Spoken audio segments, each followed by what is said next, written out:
안녕하세요. 선생님이 왔습니다. 자, 오늘은 원기둥과 원뿔에서 원뿔에 대한 설명을 드리도록 하겠습니다. 선생님 설명을 듣고 이해가 부족하면 다시 한번 동영상을 듣는 친구는 월요일날 훨씬 더 공부하는 데 도움이 되겠습니다.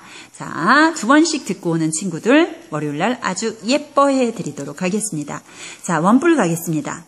원뿔을 배우기 전에 우리가 1학기 때 각뿔에 대해서 배웠죠. 각뿔과 원뿔을 비교하는 것은 잠시 뒤에 설명하기로 하고, 원뿔은 일단 밑면이 원의 모양입니다. 옆면은 곡면으로 이루어 구분면으로 이루어져 있고 끝이 뿔 모양으로 이루어져 있는 입체 도형을 원뿔이라고 합니다.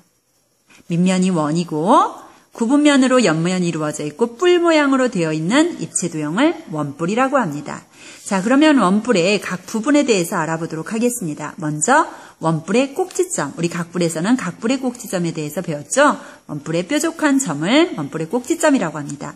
여기에서 중요한 것은 모선과 높이를 구분하는 겁니다. 자, 모선입니다. 모선은 원뿔의 꼭지점과 밑면의 둘레, 이 밑면의 둘레에 여러 개의 수많은 점들이 있죠. 그 둘레의 한 점을 이은 선분을 바로 뭐라고 하냐면 모선이라고 그래요. 여기도 모선, 여기도 모선, 여기도 모선. 자, 여기에서 선생님 질문 나갑니다. 그럼 원뿔의 꼭지점에서 모선은 몇 개일까요? 2개일까요? 아니에요. 아까 말했듯이 밑면의 둘레는 수없이 많은 점들로 이루어져 있습니다. 그 점들을 연결하면 모선 또한 수도 없이 많은 모선들이 그릴 수 있는 거예요. 그래서 모선은 수없이 많이 있다. 기억해 놓으시기 바랍니다. 자, 높이는 원뿔의 꼭지점에서 밑면 내에 수직으로 그은 선분이 바로 높이입니다. 그러니까 높이는 수직으로 그은 선분의 길이다라고 구별해 놓으시면 모선과 높이를 구별할 수 있을 겁니다. 자, 모선과 높이 구별하는 거 굉장히 중요합니다. 다음, 그러면 우리 1학기 때 배운 각뿔과 원뿔의 같은 점, 다른 점을 알아보도록 하겠습니다. 먼저 같은 점입니다. 같은 점은 밑면의 개수가 하나입니다. 다음, 뿔 모양으로 이루어져 있고요. 둘 다 입체도형이라는 점입니다. 다른 점을 보겠습니다. 다른 점은 밑면의 모양입니다.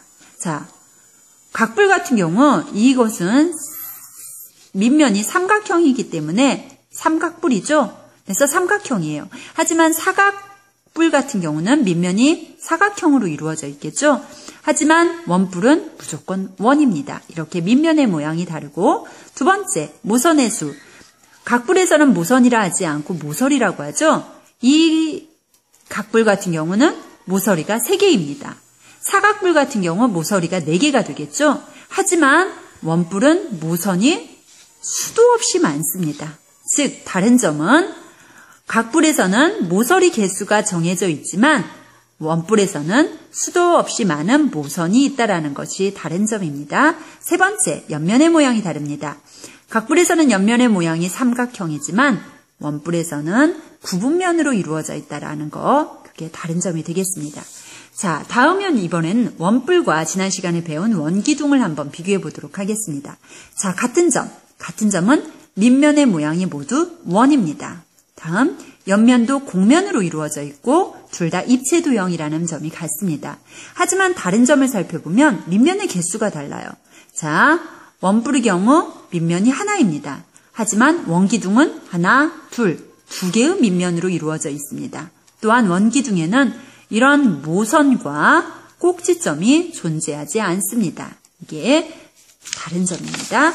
자, 그러면 우리가 여러 가지 물체에서 원뿔의 밑면의 지름과 높이, 모선의 길이를 재는 방법을 알아보겠습니다. 자, 밑면의 지름을 잴 때는 자를 2개의 삼각자를 놓고 사이에 자를 놓고 재면 되겠습니다. 그래서 이 경우 밑면의 지름이 지금 6cm가 되겠죠? 두 번째, 높이를 재는 방법 역시 자 2개를 이용하셔서 재면 되고 이 경우 높이가 4cm가 되겠습니다. 자, 모선의 길이를 재는 경우는 자 하나를 이용하시면 되고 역시 길이는 5cm가 되겠습니다. 자, 다음 두 번째 회전체에 대해서 알아보도록 하겠습니다. 회전체는 말 그대로 회전시킨 물체예요. 자, 그러면 회전체와 회전축을 알아볼 텐데 회전체 먼저 평면도형. 지금 이게 삼각형이라는 평면도형이죠. 이 평면도형을 한 직선, 이 직선 지금 나무젓가락인데 이 직선을 축으로 해서 이걸 쭉 돌려요. 다음 시간에 월요일날 여러분이 돌려볼 거예요. 한번 돌려서 얻은 입체 도형을 바로 회전체라고 합니다.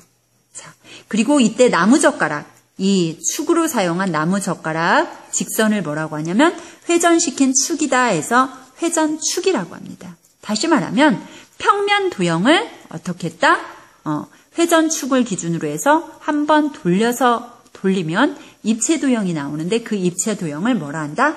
회전체라고 합니다. 자, 그럼 이 회전체 중에서 우리가 무엇에 대해서 알아볼 거냐면 구에 대해서 알아볼 거예요.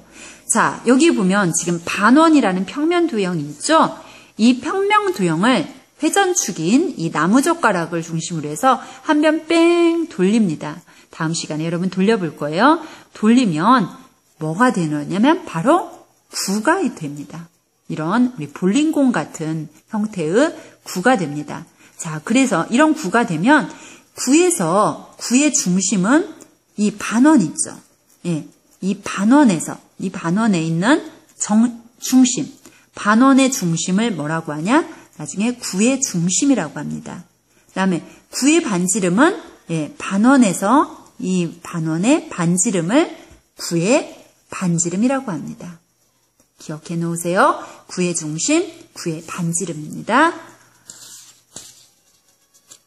마지막으로 그러면 이렇게 입체도형들이 있는데 이런 입체도형은 대체 어떻게 만들어진 거냐? 자, 아까 봤던 회전체와 좀 다른 점은 이 회전축과 공간이 있습니다. 자, 그럼 이 공간으로 있을 때 돌려봤을 때 어떤 입체도형이 만들어지는지 알아보기 위해서는 여러분들이 여기에다가 돌려보시면 돼요.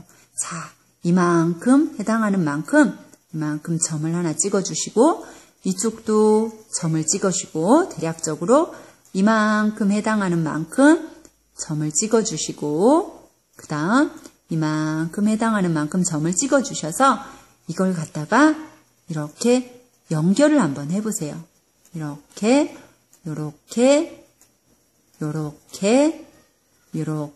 연결한 뒤에 자, 이렇게 직선으로 한번 연결을 한번 해주세요. 자, 이렇게 해주시면 어떤 모양이 되겠어요? 바로 이 모양이 나오겠죠? 이렇게 해서 회전체를 찾으시면 됩니다. 자, 이상입니다. 자, 동영상을 잘 보시고 이해가 안 되시는 분은 한 번 더 보고 우리 월요일날 만나서 즐겁게 공부하기로 해요. 그럼 여러분 사랑합니다. 월요일날 봬요.